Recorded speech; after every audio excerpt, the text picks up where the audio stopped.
Hey everybody, Mr. Pay here from NFT Handshake, bringing you a new video on the NFT market. What's going on right now with the market? Are we seeing a drop off? Are we seeing a new bear market? What's happening with the volume? And also, how can you capitalize on some of these changes we see in the industry?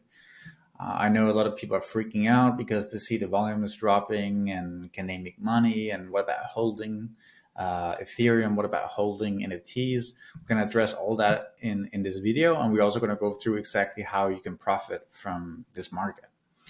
So as we see right now on my screen, I'm looking at Flip's Finance. I really like this website and it looks to track the volume over the last 7 days and 30 days.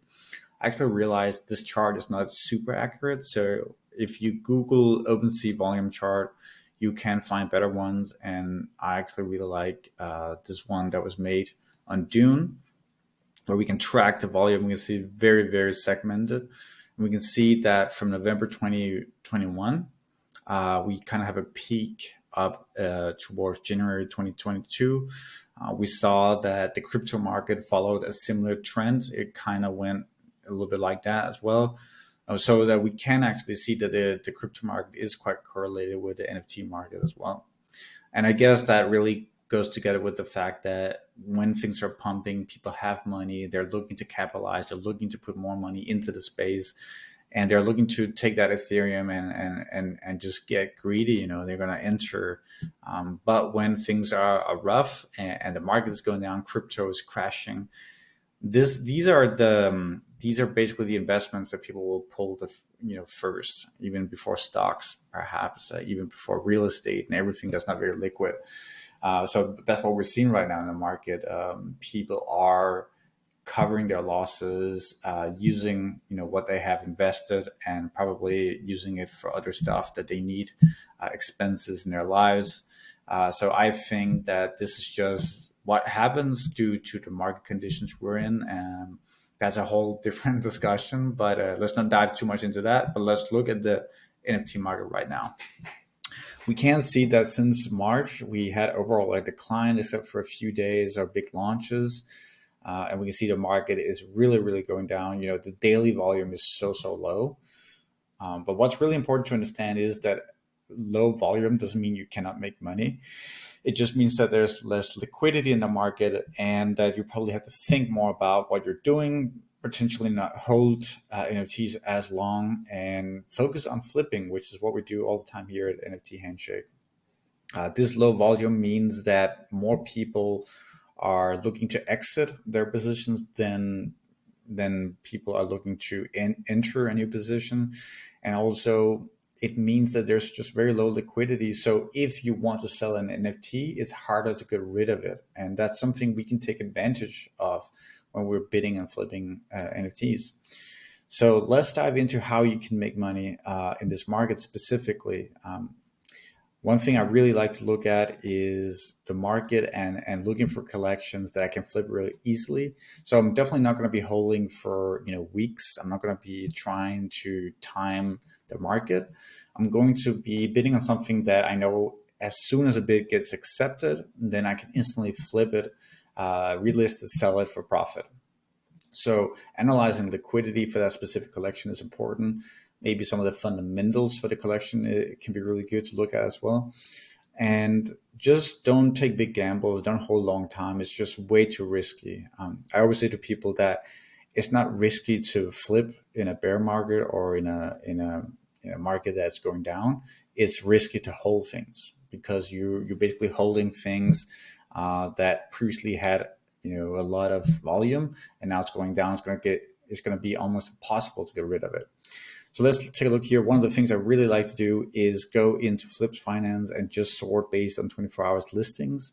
This is quite useful. I also use the 7-day and sort on delistings. Basically, this means that 232 NFTs in these collections was delisted over the last 47 hours. This is usually a bullish signal, meaning that more are delisting and holding and not relisting to sell. And usually that means the price will go up. The holders will go up, and the numbers listed is just an indication that the price could go up very soon. So why do I like that? Well, if I'm flipping based on rarity, if I'm flipping anything and I'm getting stuck with it for a little bit, there's a higher chance that this could actually go up naturally over time, and then I'll easily be able to sell it, right? On the flip side, when there's a lot of things being listed, it means that people are not so bullish on the collection, and they probably want to exit that collection and sell it as soon as possible. Now, I usually like to see strong correlation here. So having being able to see that means that you want to look at the high numbers. 32 listings or is not a lot. So I'm looking at something, let's say above 100. That's where I see some strong correlation. Anything around that number is just an interesting starting point to look at the collection to see if there's something interesting that I can look at, right? I also want to look at volume, because my volume has to be high if I want to sell it. I want to make sure that I can exit and sell it really quickly. So if we look at this right here, Goblin Town, you can see 190 was delisted over the last 24 hours. And this is a good sign. And we can see the floor price is also going up quite a bit. So this is something we can take a look at. Another thing is supply listed. You want to see this as low as possible, and you kind of want to see it trending lower. This is a really bullish sign that people want to hold this over the long term. So this could be a great starting point for you. I know a lot of you have been struggling. How should I start? What collection should I go with? This is just a really great starting point. You go into the collection then and see if you think there's any bullish signals in the collection. If you can see there's liquidity for the rarity as well. And here you can also see that the floor price has gone up steadily over time. That's a good indication. Holders is more or less steady. It's falling a little bit, but it's not much. And numbers listed is going down over the last few days. That's also great. So this could be something you could look at with rarity bidding. And what I really like to do is when I find a good collection, I'll then take it to the next step, which is analyzing liquidity to see if there's anything I can bid on using the rarity system, right? So I found one collection here, Chimpers, that I think could be interesting to bid on. And this, guys, keep in mind, this is a bearish market. We have super low liquidity. We have low volume. And still there are opportunities every single day to flip something, right? So right here, we can see that the floor price is at 1.95. It's been going up for the last day or so.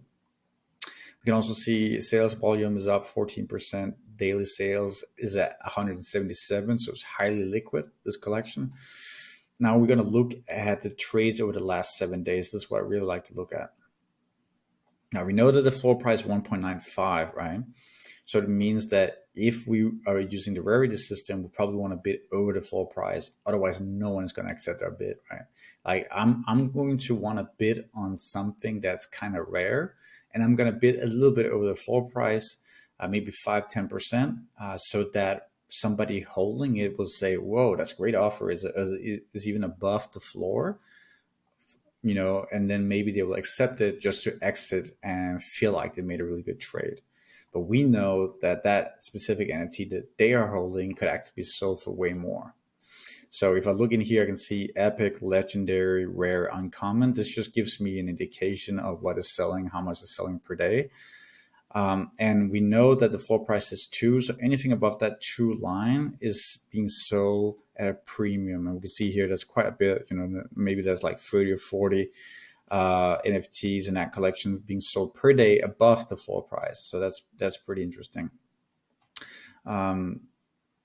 Let's dive a little bit deeper. So what I really like to do is if I see this has potential, then I will scrape the collection inside of NFT Handshake, which is our tool. This is the tool we use to bid on NFTs, all automated. All the software takes care of all the tough stuff. And basically, once you find a collection you want to bid on, you can submit your bids inside of our software, and it will submit thousands of bids without you having to do any manual work, right? So this is the whole purpose behind NFT Handshake. So we can see right now that we have the floors all set up in here, and we can see the floor prices. Now we know that the floor is about 2 ETH, and there's a lot that has a floor above 2 ETH. And I actually think that I want to bid on margin. So I'm not even going to bid on this. I could potentially do it, but I want to have more margin for error. And in a bear market, I'm not looking to bid 3, 4 ETH because it's way above the floor and it might not sell at all.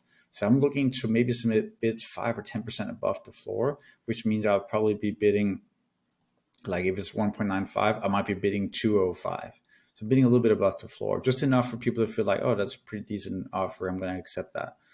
So if I'm bidding 204, I want to have a bit of margin. If I'm bidding for this one with all the royalty and creator fees, whatever, I'm left with about 0.25, a quarter of an ETH in profit, and that's not enough for me because I may have to even lower the price if the collection is going down. So I'm probably going to be looking at these ranges right here, from 300 to 900. And the reason for that is I can bid 5-10% above the floor and have so much room. Like, let's say I get one accepted. I have so much profit margin. I can list this at 2.7, 2.65, and I can reduce it all the way down to like 2.2 or 2.1, and I'll break even. So there's a high chance that I'm going to make money on this specific trade. Now, this is completely in contrast to when there's high liquidity, there's a lot of volume in the market. Then you can be much more aggressive. You could potentially bid, 2.5, 2.7, and really even bid on the rarest ones up here if you see they're selling as well. So you can be much more aggressive. But in a bear market, you want to stay way closer to the floor price. But we are still bidding the floor or above the floor, because once you do that, you eliminate all those bots out there that are just undercutting the floor, because they haven't done the research that we have. So their bots are programmed to stop bidding when they reach the zone where there's no profit when you're undercutting the floor, right? So those bots will probably stop at 1.8 or 1.85, whatever. That's the max, because they won't make any money at all. And that's how we eliminate them. We bid the floor or a little bit above. And of course, I just want to keep stressing that the more liquidity you see, the more volume, the more bullish you're on the collection, the more you can bid above this floor. And you can use our system. All this is inside of the NFT Handshake Discord. You can set up all of this, and you can indicate what ranges you believe are liquid. And then you can find out, okay, if I'm bidding 60 or 70% of this, what would my bid price be? And then when you have that, let's say that, it was 3.6, you then go into your tool software, whatever. You can use NFT scoring, you can use Compass, you can use Nansen, and then you are going to analyze if you can sell at 3.6, right? So if you know that you're going to relist at 5.7, then is anything selling at 5.7 in that collection? And if it's not selling at 5.7, nothing is selling at 5.7, then you're gonna hold that for a long time. You're gonna lose money because it's gonna burn in your wallet. No one's gonna buy it, right? And then the market drops or whatever. So this is really, really risky. So that's why I always indicate, find out if there is support for the selling price that you are wanting to sell at, right? This is really, really, really important. But this strategy, as I said, where you are bidding on Rarity but close to floor, it works so well in this market because people are desperate to get out of the market, and there's not a lot of good bids out there. People are getting scared, and so this is a really, really good strategy, and you can use this over and over and over. You could literally, if you don't want to use any tools, just start on OpenSea, click on stats, and just go through here. And then let's say I had 2 ETH in my wallet. So I'm not going to be bidding on anything that's way up. I'm not even going to be bidding on Goblin Town potentially, because it's a little bit too high. But you could just open up anything listed at below 2 ETH and just do your research. There's tons here, and the reason why I'm using this right here is because the highest volume is always at the top, and we like volume when we're bidding on Rarity. So we always go for the top. So if I had 2 ETH, I would open here, and I would just check them out quickly to see if there's some potential. Here's another one. Here's another one. Here's another one. Here's another one. So I'll just open them up, and then I'll start doing my liquidity research, finding out, where's the support at? Is there something I can bid on here? this is a really good strategy to get going. And obviously, if you use Rarity with our software, then you should look up the collection if it's listed on Rarity.tools or Rarity Sniper, because we use those two systems to actually bid with our system and find Rarity, and find out what the Rarity is. And those are the biggest ones out there. So I think they're the best to use. But going back to Chimbers, we could set up a bid right here, because I do believe that what we found out is that if we bid on Rarity 300 to Rarity 900, we have a really solid bid. And we could be bidding, 205 or something like that. So I might set that up now. So how do you do it? Well, I'm just going to open a new window so I can keep the other one open. So I'm going to go into my I'm going to go and scrape it first, and I just already done that, obviously. As you can see, that Rarity Sniper is the Rarity system that's available for this collection, and Rarity.tools doesn't have it listed. That's why it's saying not available. You're going to go click on bidding, and you're going to click on add new bid, and then you're going to find your collection, which is for most of you guys super standard, and you've already done it. You're going to find your wallet that you want to use for bidding. And this is a new feature. We haven't released it for everyone else yet, so I'm the only one with it. If the API is down, so basically OpenSea doesn't always have their API up and running. Most, but like 99% of the bots doesn't work, but we actually found a way to make bidding work even when the API is down. And is right now it just has a template or placeholder name called reserve, but we'll call this API-less bidding, meaning that you can bid even when the API is down. And we use a very sophisticated system to do that. I'm not going to really bore you with the details. It's a bit slower because you're bidding like we found a way to do it manually, but automated. So like, how you do it manually, you go in, you click, accept, bid, blah, blah, blah. It takes, let's say 30 seconds to submit one bid. We found a way to automate that in the cloud. So you don't have to do any of it. You can just submit normal bids like you normally do. But it is slower because you have to kind of accept all the stages just through a robot. So we've done that. But the cool thing is you get so many bids accepted when you run this because no other bots are running. So this is something for the future, and it's coming soon. I'm going to activate counter bidding as well because I want to make sure that no one can outbid me. So what this means is when I submit a bid and somebody outbid me, I will actually monitor that listing and I'll outbid them again to make sure I have the highest bid. So this is really cool. I'm fine with my counter bids lasting an hour. My lowest bid is going to be 2.05 because we talked about that. I want a little bit above the floor. And my highest bid is probably just going to be 215 because I want to make sure that I'm not being too aggressive here. I'm just going to outbid by 0.01. My expiry is going to be, I'm going to use 6 hours. And my rarity system, so we already looked at, we want to do 300 to 900, and I'm going to split that up in 2 different threads so that I can bid faster. So I'm going to go 300 to, let's just say 600. And we got the right collection. We got the bid in here. This counter bidding interval in minutes basically means how often should it check if you've been outbid. I usually just set it to 5 or 10 minutes, whatever. You can also put nothing, then it will do it as fast as possible. So it's really up to you what you want to do. Let's just put 5 minutes here.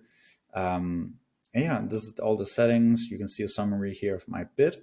And I've already done all my research, so I know this is really good. And I'm just going to click launch the task. And then basically this is going to say pending until it goes into the bidding system. And while it does that, we're just going to set up the second one because we want to hit all of it and activate counter bidding again. And our bid is already correct. Our expiry time is correct. And then we're going to do 601 to 900, remember, because we want to hit all the way down to here. And this seems good. Yeah, everything seems great. So we're going to launch that bid one as well.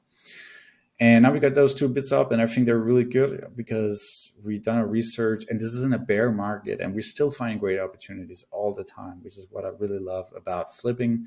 There's always opportunities, as they say, when there's blood on the street, buy property, and I really believe that's true. You can make some really good deals when the market is very bearish and low volume. So guys, I hope this helped. I'm gonna try to do a video every week from now on, just on the market, what I'm seeing, opportunities, and just kind of keep it going, because I think this is gonna help a lot of you guys.